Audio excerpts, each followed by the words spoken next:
şeytan Quranda deyir, hədəfim budur ki, onlar şükür eləməsin.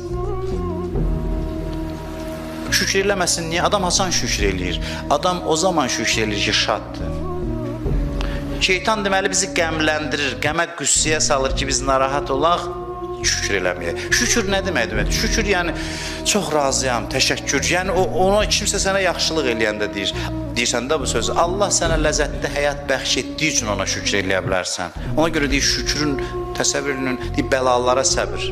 Nə qədər ağırdır. Bəla gəlib səbr edirsən. Hədisdə var ki, şükrün mükafatı səbrin mükafatından üstündür. Ne üçün? Çünki bəla istər-istəməz səni sındırır. Təbii olaraq Allah sənin yadına düşür. Amma şükr eləmək üçün sən gərək zəhmət çəkəsən, həmin o sevinç halını özündə yaradasan, ləzzət alasan ki, onun şükrünü yerinə yetirə bilərsən.